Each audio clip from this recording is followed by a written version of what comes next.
नमस्कार दोस्तों, आपका स्वागत है। मैं आज आपके सामने दोस्तों राजीव दीक्षित जी की बात करने आया हूँ।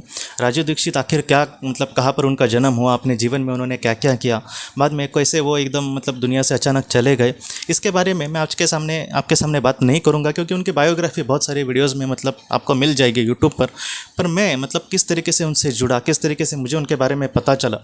मेरी डायरेक्टली उनके साथ तो कुछ बात हुई नहीं, उनके साथ मैं संपर्क में उस तरीके से तो नहीं था, लेकिन फिर भी दोस्तों मेरे लिए ये जो राजीव दीक्षित जी है वो एकदम मेरे ही कोई चाचा वगैरह है या फिर बड़े भाई है, वैसे ही मुझे लगते हैं। तो उनके बारे में मैं थोड़ा बहुत कुछ कहना चाहता हूँ आपके साथ। तो क्या हुआ था दोस्तों, मुझे लगता है 2011-12 की ये बात है। मैं यूट्यूब पे ही ऐसी क्या क्या वीडियोस देखता था, तब मुझे उनके बारे में पता चला। पहले तो मुझे समझ नहीं आ रहा था कि आखिर वो कौन है, लेकिन दोस्तों उनके बारे में जब मैं थोड़ा सा डीप में जाने लगा, उनके बारे में जानकारी ली उनके वीडियोस के माध्यम से, तब उनकी बातें बहुत ही अच्छी उन्होंने ढंग से सारी बातें कहने की कोशिश करी है। उनकी बातों में दोस्तों किसी को अच्छी लगे बुरी लगे, लेकिन अपने देश से प्यार क्या होता है वो आप राजीव दीक्षित जी से सीख सकते हैं, क्योंकि इतना बड़ा एक करियर उनका था, लेकिन सब कुछ छोड़ के अपने देश के अच्छे के लिए उन्होंने सरकार का, उस वक्त के सरकार का जिसने 50 से 60 साल इस देश में राज्य किया, उसके खिलाफ वो किस तरीके से चले गए। बहुत सारी धमकियाँ, बहुत सारी चीज़ें उन्होंने फेस करी दोस्तों। ये आसान नहीं होता, सच कहूँ तो। इतना करियर पे लात मार के ऐसे ऐसी चीज़ें जहाँ पे लोग ज़्यादातर आपको मदद करने वाला कोई नहीं, ज़्यादातर आपका विरोधी करेंगे, तो ऐसे लोगों के सामने इस तरीके से एक कुछ अच्छा आदर्श खड़ा करना या फिर अपने देश के अच्छे के लिए बुरे से बुरे लोगों के साथ ऐसे पंगे लेना, ये बहुत ही बड़ी बात है। उसके बाद दोस्तों कहीं ना कहीं रामदेव बाबा जी ने भी उनको हेल्प किया, और बहुत उन्होंने मिलकर भी कुछ कुछ चीज़ें की। बाद में कुछ उनमें खटास भी हुई। बाद में ऐसी बहुत बार इंसान का एक स्वभाव ही है कि सारे किसी के साथ हमारा एकदम अच्छा ही संबंध हमेशा रहे, ऐसा नहीं कह सकते। तो वो एक नॉर्मल चीज़ है, उसको मैं समझता हूँ। वो जब चले गए राजीव दीक्षित जी, तभी भी उस पर भी सवाल उठाए गए कि आखिर वो अचानक कैसे चले गए बाद में वगैरह, तो इस तरीके से भी बातें हुई। लेकिन दोस्तों राजीव दीक्षित जी के बारे में मैं जब जानने की कोशिश कर रहा था, तब की बात है 2014 के पहले की, जब वही सरकार थी जिसने 50-60 साल राज्य किया। तब मैंने मुझे भी बहुत बार लगता था तब कि मैं भी समाज के लिए कुछ करूँ वगैरह। तो ऐसे वक्त में एक माता पिता का एक कहीं ना कहीं जिम्मेदारी हो, या फिर मेरी भी उम्र उस वक्त मुझे लगता है 2012 में 20 उम्र थी। तो ऐसे वक्त में मेरी ज़्यादा प्रायोरिटी ये थी कि मैं अच्छे से करियर बना के अपने मम्मी पापा को अच्छी अवस्था में रखूँ, क्योंकि हमारी कंडीशन आर्थिक बहुत ही ज़्यादा बुरी थी। तो इसलिए वो महत्वपूर्ण था, लेकिन फिर भी मेरे मन में नहीं, मुझे देश के लिए कुछ करना है। तो ऐसे वक्त में तब तक राजीव दीक्षित जी चले गए थे, और उसके बाद 2012-13 की ये बात है कि मैंने बहुत अपने हिसाब से भारत स्वाभिमान नाम का राजीव दीक्षित जी या फिर रामदेव बाबा जी का एक ऐसी संस्था उन्होंने स्थापन करी थी भारत स्वाभिमान नाम की, तो उसके लिए मैं कुछ करूं। तो उस तरीके से मैं वहाँ पर अलग अलग मैंने वहाँ पर लेटर लिखे थे। वो लेटर की कॉपी मेरे पास आज भी है। तो वो मैंने वहाँ पर लिखे थे, कितने लोगों को वो स्पीड पोस्ट से भेजे, बाद में कितने लोगों को खत लिखे, कुछ ऐसे उस तरीके से जवाब मिले नहीं।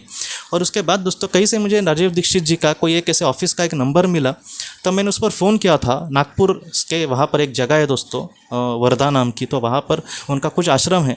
डायरेक्ट मैंने फ़ोन किया, तब राजीव दीक्षित के जो भाई थे उन्होंने फ़ोन उठाया, और मैंने उनको सारी बातें कही कि मुझे भी ऐसे ऐसे कुछ करना है। तो उनको बहुत अच्छा लगा वो बातें सुन के। मुझे तो बहुत अच्छा लगा कि राजीव दीक्षित जी के भाई के साथ मैं बात कर रहा हूँ। तो उन्होंने मुझे कहा कि अगर तुम्हें यही काम करना है तो हमारे यहाँ पर हमारी एक टीम है, तो यहाँ पर तुम अच्छे से यहाँ पर अपना कुछ कार्य कर सकते हो वगैरह। तो मेरी जाने की भी तैयारी।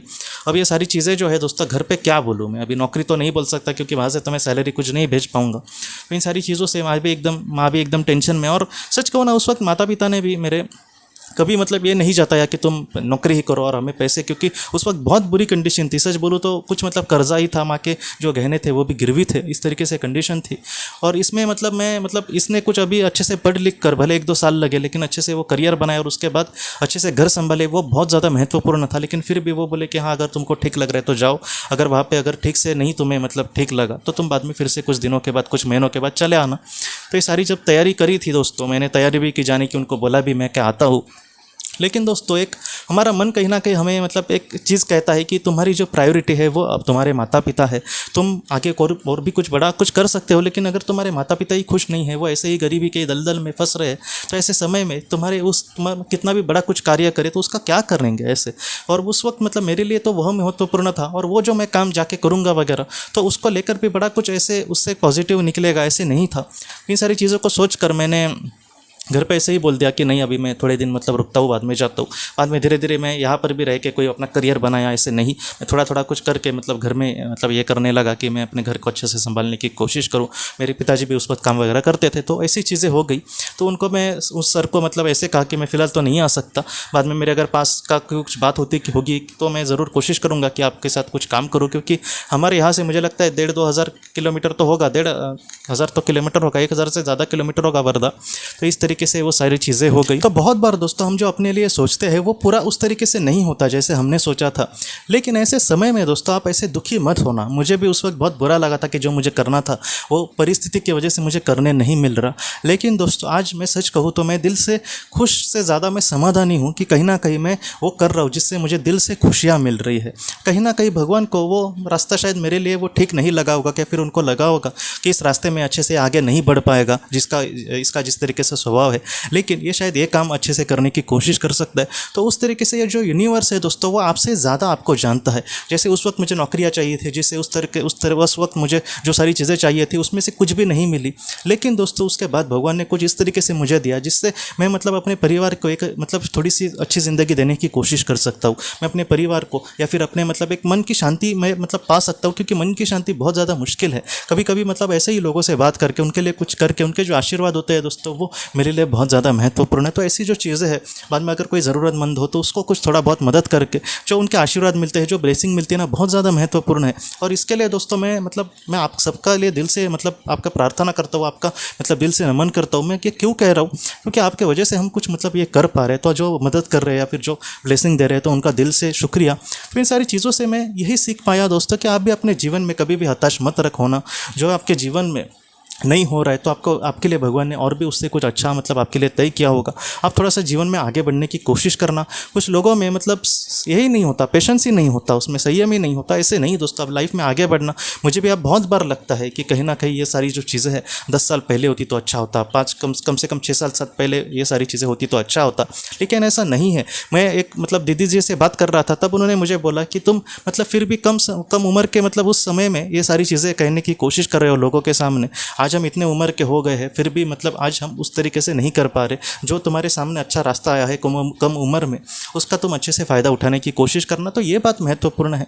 जब कोई दूसरा बोलता है तब हमें ये सारी चीज़ें पता चलती है। लेकिन दोस्तों मैं आपको यही कहना चाहता हूँ कि कभी भी किसी भी चीज़ से हताश मत होना। एक स्टेप आगे जाके कह रहा हूँ। कुछ लोग ये भी कह सकते हैं कि मुझे ये पाना था, अब मेरी उम्र हो गई है, अब मुझे पता है कि ये मेरे जीवन में नहीं होगा। आप मत चिंता करना। ये जो समय है, आपके शरीर की बात मैं नहीं कर रहा, आपकी आत्मा जो है वो आगे ज़रूर मतलब आपके सारे सपने पूरे करेगी। क्योंकि इतना मैंने मतलब वो सारी चीज़ें पढ़ी है कि हमारी आत्मा जो है उसके सामने अनलिमिटेड समय रखा जाएगा। भले आज ना हो, लेकिन हम अगले जीवन में या फिर हम आत्मा के उस सफ़र में ज़रूर वो सारी चीज़ें हमारे सामने आएगी। यहाँ पर महत्वपूर्ण है कि आप बस चलते रहना। हो सकता है दुख हो सकता है सुख हो, आप बस चलते रहने की कोशिश करना। आपको जो मंजिल है दोस्तों अपने आप कब आपके सामने आएगी पता भी नहीं चलेगा। बहुत लोग मेरे जैसे बहुत लोग मैंने देखे कि जिनको कुछ और करना था, लेकिन उसके मतलब सामने कुछ और चीज़ आई, उनकी इच्छा भी नहीं वो करने की, लेकिन उस चीज़ में वो इतना मतलब अपने आप मतलब घुल मिल गए कि आज कहीं ना कि उनको यही लग रहा है कि अरे मुझे यही मतलब पसंद था, मैं किस मतलब फालतू की चीज़ों में पहले मतलब भटक रहा था। तो इस तरीके से चीज़ें होती है। मन का समाधान हो, हम अपने जीवन में सर उठा के उस आत्मलोक में चले जाए दोस्तों, ऐसी ही महत्वपूर्ण चीज़ें होती है। नहीं तो पैसे की बात करें तो कोई इंसान करोड़पति भी होता है बहुत बार, लेकिन वो उसके पास ऐसा कुछ भी नहीं होता कि वो दुनिया में मतलब भगवान के सामने कुछ बोले कि मैंने कुछ ऐसा किया जीवन में जिस पर मुझे गौरवान्वित हो रहा है या फिर जिस पर मुझे गर्व है। ऐसा कुछ भी नहीं होता। कभी कभी उन्होंने जो भी किया है व्यवहार करेंगे। जैसे एक उदाहरण के लिए कह रहा हूँ कि कोई एक इंसान कोई एक चीज़ बेच रहा है, तो ऐसे समय में वो क्या कहता है, उसको वो चीज़ बेचनी है, तो ऐसे समय में बोलेगा कि मैं समाज कार्य के लिए ये कर रहा हूँ वो कर रहा हूँ। मतलब वो एक बस व्यापार कर रहा है, लेकिन उसको कहीं ना कहीं दिखावा क्या कर रहा है कि वो समाज के लिए कुछ अच्छा कर रहे हैं। तो ऐसे जो लोग हैं जब आत्मलोक में चले जाएंगे तब वो भगवान के सामने तो झूठ नहीं बोल पाएंगे कि मैंने समाज के लिए मतलब ये बेची है चीज़ें और उसका पैसा मुझे मिला। ऐसे नहीं, उसने सब खुद के स्वार्थ के लिए ही किया है। तो ऐसी जो चीज़ें हैं दोस्तों वो हमें कभी भी मन का समाधान नहीं मतलब देगी। पृथ्वी पर ऐसा इंसान हो सकता है कि बहुत अमीर हो, लेकिन वहाँ पर जाके उससे गरीब कोई भी नहीं होगा। और पृथ्वी पर अगर कोई एक इंसान हो सकता है कि उसके पास कुछ भी ना हो, उसके घर के ही लोग उसको क्या क्या बुरा भला बोल रहे हैं, लेकिन वो मन का सच्चा इंसान है, वो जो अच्छा इंसान है, जिसने अच्छे लोग मतलब जितना हो सके ज़रूरतमंदों के लिए कुछ किया है, जिसने मतलब डायरेक्टली कोई पैसों की मदद ना हो लेकिन और तरीके से उसने निस्वार्थ भावना से मदद करी है, जिसके बदले उसने कुछ भी नहीं चाहा। ऐसा जब इंसान आत्मलोक में चला जाएगा दोस्तों, तो पृथ्वी के उसके पास पृथ्वी का कुछ भी नहीं था, लेकिन आत्मलोक में जाके वो अपने आप को बहुत ही अमीर पाएगा। क्यों? क्योंकि उसके उस तरीके से कर्म है। तो ऐसी जो बातें हैं हम सबके लिए बहुत ज़्यादा महत्वपूर्ण है। तो ये जो सारी चीज़ें हैं बहुत ज़्यादा मतलब बातें, आज भी मैं कभी कुछ किसी को कुछ कहता हूँ तो राजीव दीक्षित जी की ही याद आती है कि उनसे मैंने ये सीखा, उनसे मैंने वो सीखा।